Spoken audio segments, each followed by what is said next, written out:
ओम नमः शिवाय। श्री शिवाय नमस्तुभ्यम।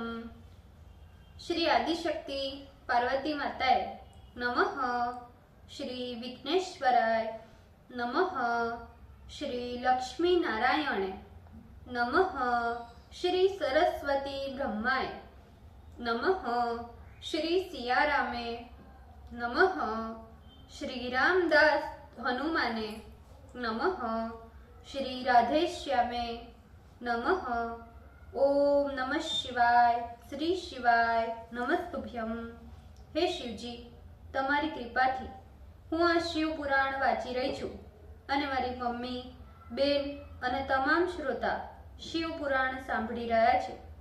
અમે બધા શિવ પુરાણનું જ્ઞાન પ્રાપ્ત કરી શકીએ એટલી શક્તિ પ્રદાન કરજો અને શિવ પુરાણનું તેજ સહી શકીએ એટલી ક્ષમતા પ્રદાન કરજો। હે વિઘ્નેશ્વર ગણપતિ બાપા, તમે શિવ પુરાણના વંચનમાં આવતા તમામ વિઘ્ન હરજો। हे कृष्ण मनोहारिणी राधा जी, हे श्याम सुंदर, हे सिया राम जी, हे रामदास हनुमान जी, तमे शिव पुराण सांभळवा जरूर पधारजो अने मारा हृदयमां स्थान ग्रहण करजो। ओम नमः शिवाय। श्री शिवाय नमस्तुभ्यम। द्वितीय संहिता 19 अध्याय, पेज नंबर 356। सती शिव के विवाह में सती को देखकर ब्रह्मा का मोहित होना एवं शिव की ब्रह्मा के वध में प्रवृत्ति तथा विष्णु के कहने पर निवृत्ति। ब्रह्मा जी बोले, हे नारद, इस प्रकार दक्ष ने प्रसन्नता पूर्वक कन्यादान देकर महादेव जी को नाना प्रकार के यौतुक यानी दहेज तथा ब्राह्मणों को बहुत से धन का दान दिया। लक्ष्मी सहित विष्णु स्वयं हाथ जोड़कर शिव जी के समीप आकर बोले। विष्णु जी बोले, हे देवों के देव, हे महादेव, हे करुणा सागर प्रभु, आप इस संसार के पिता तथा ये सती अखिल संसार की माता है। आप दोनों ही सज्जनों के कल्याण के लिए तथा दुष्टों के निग्रह निमित्त अपनी लीला से अवतार धारण करते हैं। ये सनातन श्रुति है। हे हर, आप चिकने तथा नीले अंजन के समान शोभा वाली इस कन्या से इस प्रकार शोभित हो रहे हैं जिस प्रकार गौरी लक्ष्मी से युक्त काले वर्ण वाला मैं शोभित हो रहा हूँ। आप इस सती के साथ रहकर देवताओं तथा सज्जन मनुष्यों की रक्षा करें, जिससे संसारी जनों का सर्वदा कल्याण होता रहे। हे सर्वभूतेश, हे प्रभु, मेरी एक विज्ञप्ति है कि जो इन सती की ओर साभिलाष देखे तथा सुने उसका वध कीजिए। ब्रह्मा बोले, परमेश्वर सर्वज्ञ शिव जी ने इस प्रकार विष्णु के वचन सुनकर हंसते हुए एवं अस्तु यानी ऐसा ही हो ऐसा कहा। हे मुनीश्वर, विष्णु अपने स्थान पर आकर स्थित हो गए। उन्होंने विविध उत्सव किए किंतु शिव चरित्र को गुप्त ही रखा। इधर मैं भी देवी के पास आकर गुह्य सूत्रों में कही गई विधि के अनुसार विस्तार पूर्वक अग्नि कार्य करने लगा। इसके पीछे मुझ ब्राह्मण आचार्य की आज्ञा से शिवा और शिव ने प्रसन्नता पूर्वक यथाविधि अग्नि प्रदक्षिणा की। हे द्विज सत्तम नारद, उस समय सभी को सुख देने वाले बाजे, गाने तथा नृत्य से युक्त महान उत्सव होने लगे। हे तात, उस समय सबको विस्मित करने वाला एक अद्भुत चरित्र हुआ। उसे मैं कहता हूँ, तुम सुनो। भगवान शंभु की माया तो दुर्गुणय है। उसी ने देव असुर तथा मनुष्यों से युक्त इस चराचर जगत को मोहित कर रखा है। पूर्व काल में मैंने जिस शिव को कपट पूर्वक मोह में डालना चाहा था, उन्हीं शिव ने मुझको लीला से ही मोहित कर लिया। जो दूसरे का अपकार करना चाहता है, निश्चय ही पहले उसी का अपकार होता है। ऐसा समझकर कोई भी पुरुष किसी अन्य पुरुष का अपकार कभी भी न करे। हे मुने, जब सती प्रदक्षिणा कर रही थी तो वस्त्र से बाहर हो जाने के कारण मैंने उनके दोनों चरणों को देख लिया।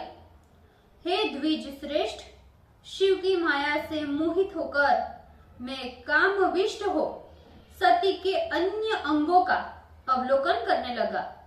मैं कौतुक से जैसे जैसे सती के मनोहर अंगों का अवलोकन करता जाता था, वैसे वैसे कामाविष्ट हो कामार्थ हो रहा था। हे मुने, इस प्रकार पतिव्रता सती को देखता हुआ कामाविष्ट हो मैं सती के मुखमंडल को देखना चाहता था, किंतु शिवजी के सामने लज्जा के कारण मैं प्रत्यक्ष रूप से सती का मुख नहीं देख सका और न लज्जा के कारण सती ने ही अपना मुख प्रकट किया। मैंने सती का मुख देखने के लिए एक सुंदर उपाय ढूंढ लिया। कामार्थ होकर मैंने अग्नि में बहुत सी गीली लकड़ी छोड़कर घोर धुआं उत्पन्न किया और उसमें धीमे धीमे थोड़ी थोड़ी आहुति देने लगा। फिर क्या था, आद्रेंधन के संयोग के चारों ओर धुआं ही धुआं दिखाई पड़ने लगा। इस प्रकार धूमाधिक्य हो जाने के कारण वेदी के चारों ओर अंधकार ही अंधकार हो गया। नाना प्रकार की लीला में समर्थ प्रभु महेश्वर के नेत्र भी धूम में व्याकुल हो उठे। उन्होंने अपने दोनों हाथों से अपने नेत्र बंद कर लिए। कामार्थ में बड़ी प्रसन्नता से सती के मुख का वस्त्र हटा उसके मुख को देख लिया। हे पुत्र, जब मैं इस प्रकार सती के मुख का घूंघट उठाकर बारंबार उसे देखने लगा, तब मेरी इंद्रियों में विकार उत्पन्न हो गया। फिर तो मुख के बारंबार देखने के कारण मेरा 4 बिंदु वीर्य पृथ्वी पर ओले के समान गिर पड़ा।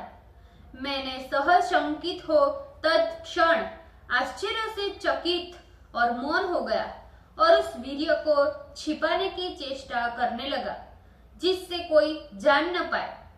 किंतु भगवान शिव ने अपनी दिव्य दृष्टि से इसे जान लिया। उस विवाह में मेरे वीर्य स्खलन से शिव को बहुत क्रोध आया और वे क्रुद्ध होकर मुझसे कहने लगे, हे पाप, हे ब्राह्मण, तुमने मेरे इस विवाह में ऐसा कुत्सित कर्म क्यों किया? क्या तुमने कामार्थ हो मेरी स्त्री का मुखालोकन नहीं किया? क्या तुम जानते हो कि शंकर तुम्हारे इस कुत्सित काम को नहीं जानते? हे विधे, मुझसे इस त्रिलोकी में होने वाली कोई भी बात छिप नहीं सकती। मैं त्रिलोकी की सारी बातें जानता हूँ। जैसे तिल के समस्त अवयव में तेल रहता है, उसी प्रकार स्थावरात्मक तथा जंगमात्मक इस संसार के सभी पदार्थों में मैं विद्यमान हूँ। ब्रह्मा जी बोले, विष्णु को प्यार करने वाले शंकर जी ने ऐसा कहकर विष्णु की बात स्मरण करते हुए शूल लेकर मुझ ब्रह्मा को मारना चाहा। हे द्विजोत्तम देवर्षि नारद, इस प्रकार मुझे मारने के लिए ज्यों ही उन्होंने त्रिशूल उठाया था कि मरीचि आदि प्रमुख मेरे मानस पुत्रों ने हाहाकार किया। उस समय समस्त देवता तथा मुनि भयभीत हो क्रोधित हुए उन शिव की स्तुति करने लगे। देवगण बोले, हे देवदेव, हे महादेव, हे शरणागत वत्सल महेश्वर, आप इन ब्रह्मा के ऊपर कृपा कीजिए तथा हे ईर्ष, इनकी रक्षा कीजिए। आप इस संसार के पिता तथा ये सती जगत माता है। हे सूर्य प्रभु, ये विष्णु तथा ब्रह्मा आदि सभी देवगण आपके दास है। आपकी लीला तथा आकृति अद्भुत है। हे प्रभु, आपकी माया भी अद्भुत है। हे ईश्वर, उस माया ने आपकी भक्ति के अतिरिक्त और सभी को मोहित कर लिया है। ब्रह्मा जी बोले, इस प्रकार दीन हुए देवताओं तथा मुनियों ने क्रुंध हुए उन देव देवेश महेश्वर की स्तुति की। दक्ष को भी संदेह होने लगा कि कहीं शिवजी ब्रह्मा का वध न कर दे, इसीलिए उन्होंने हाथ उठाकर कहा, हे प्रभु, ऐसा मत कीजिए। वे स्वयं देव देवेश शंकर के आगे आकर शिवजी को ऐसा करने से रोकने लगे। ओम नमः शिवाय। श्री शिवाय नमस्तुभ्यम। भूल चूक माफ करजो शिवजी, कृपा रखजो।